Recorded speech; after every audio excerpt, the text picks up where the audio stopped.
All right, hello, welcome. Not that anybody's here. I'm early, but it doesn't matter. I'm ready to go. I want to get started with my video journal that I just so happened to stream. I've been doing a lot less lately as the holidays sucked, but I've been trying to work more on other things. I kind of put the priority of no more paper in the background for now. I don't know if I'll ever give it up because it has helped me in ways that are hard to define. I've attempted to before define it, but I don't feel like it right now. Alright, as I go live, we have PMI coming up at 10. Other news, the US invaded Venezuela. Is it Venezuela? I always get all those South American countries a little bit confused. Yep. It's yet to be clear what effect that'll have on markets. I did not check any of the defense military contract type stocks. I would say they won't, just my gut feeling is they won't react much to this because this is not something that could turn into a long-term conflict. It's not likely to. I mean, of course, anything could. But this isn't likely to turn into a Afghanistan or anything like that. Anything to bring long-term profits to the death dealers. As soon as I saw this, I thought immediately, before I even saw Trump's tweet about oil, I thought immediately of all the massive reserves of oil that Venezuela has, and that they were keeping out of the market, and that they were not really keeping out of the market. I think there were sanctions. Of course, there were sanctions on them, so they couldn't really sell it. Now all that oil would be released into the market. My immediate thought was, oh crap, oil's going to drop at the open. And I even set a reminder for myself, but for some reason I didn't take the trade. And I don't know why. Because it's usually easier to do nothing. But that is a problem, isn't it?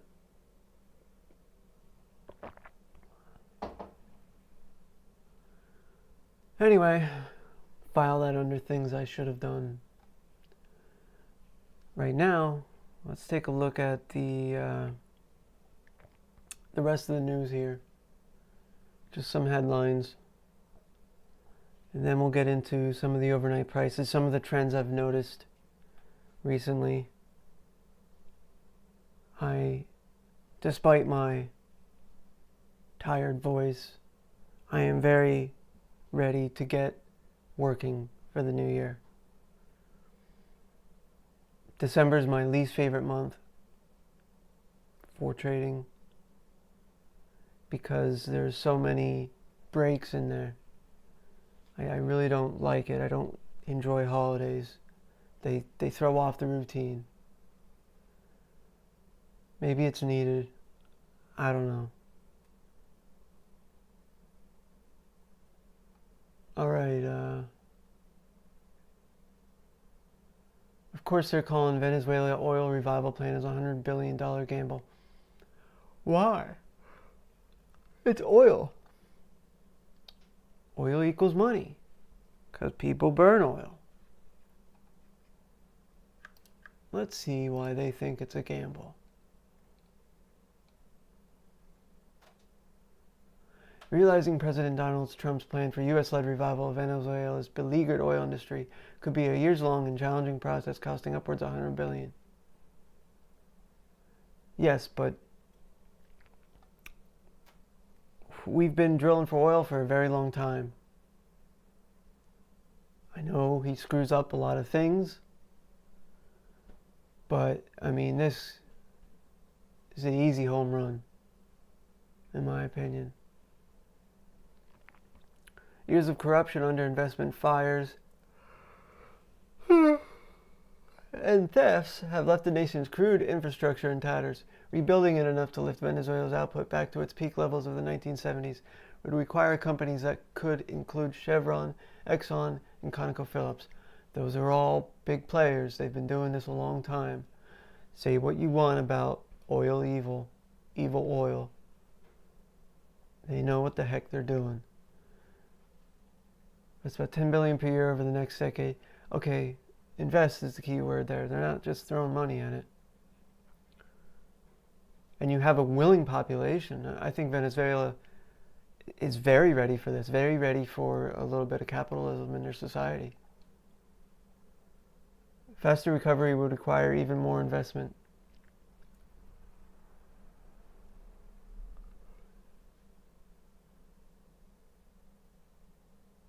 So output plummeted. They need to bring output back up. So what happens if oil gets really dirt cheap? I don't know. I don't know if he's the U.S. president has come out and said this, but his whole plan to reshore industry in America. Well, industry, for us to compete with China. Oh, sorry, I can't stop yawning. For us to compete with China, it would require cheap energy. And it's a pretty good move on his part to go for Venezuela. I'm not saying it's good to go into countries and take them over. But I'm not saying it's bad either. It is what it is. I'm not one of those people that just pretend we're not all human. Seems like this past 10 years has been the era of the hypocrite.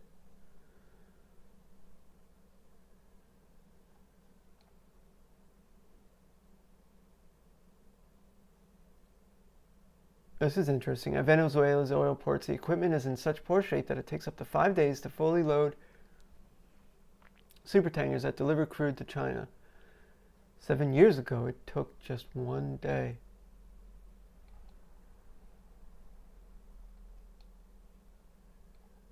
Interesting. There's a lot of comments on this.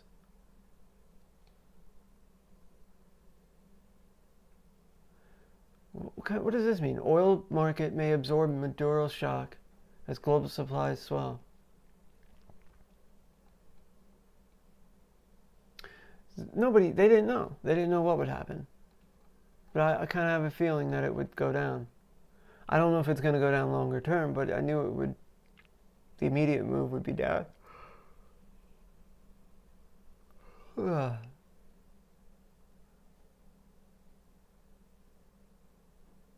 It's an interesting comment. So they expect companies that have been burned by Venezuela in the past to go in with multi-billion-dollar investment for what? To dramatically increase oil production levels in Venezuela, which will be cut from global supply in other parts of the world to maintain price support. Dramatically increase oil production.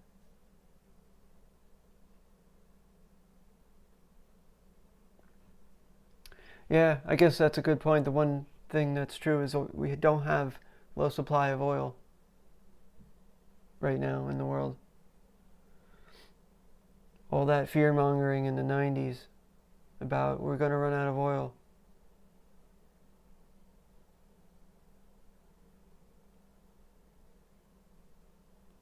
Yeah, of course one day, but not anytime soon.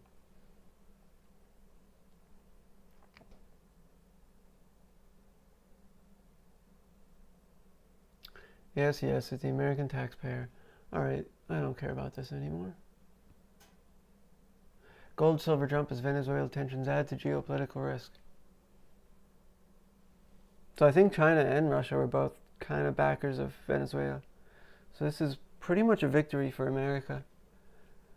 I don't know, are we going to screw it up like every other time we go to South America? We badly need a victory in the world.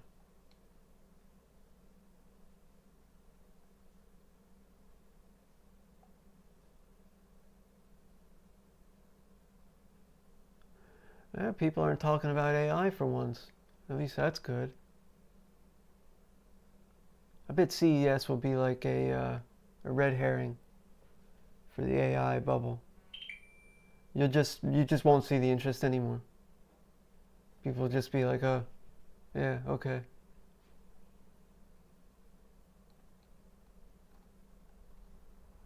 They really have to find something else. Intel's up. I want to see what Intel's at.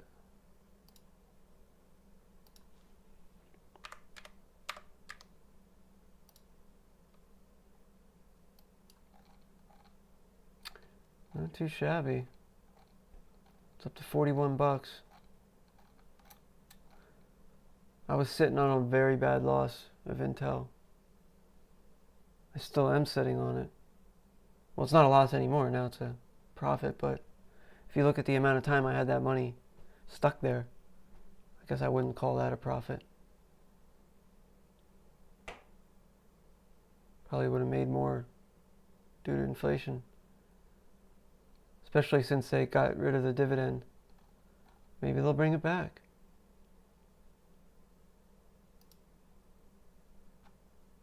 Alright, let's take a look at prices in the overnight. ES inching higher in the overnight. The NQ looking quite similar, maybe a bit more muted.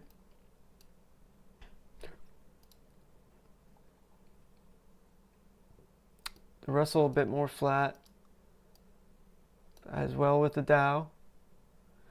It's kind of interesting. Gold was rocketing higher, but now it's starting to fail. Here we see that giant red candle at the opening for oil that I really wanted to be a part of. Great, now I have the hiccups too. Some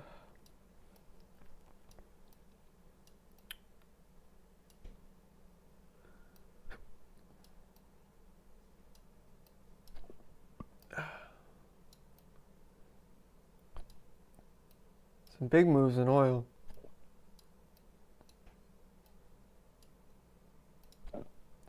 Yeah, I don't care about natural gas. Bitcoin. Ooh, I've seen a drop since the open. No. No, this is old. Oh, next contract.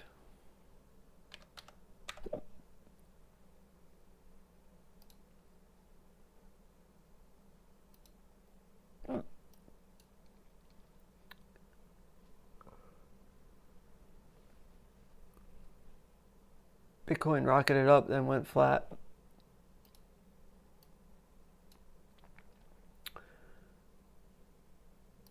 Let's take a look at the VIX. VIX futures slowly sliding up, and I want to show you something I saw that is eyebrow raising. So VIX gapped up in the overnight. This could just be because of Venezuela, but if you look at the daily VIX, oops.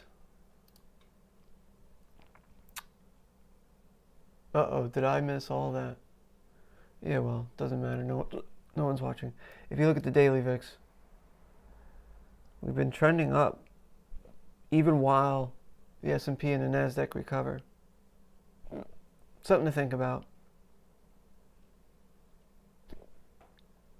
And, geez, I screwed up again.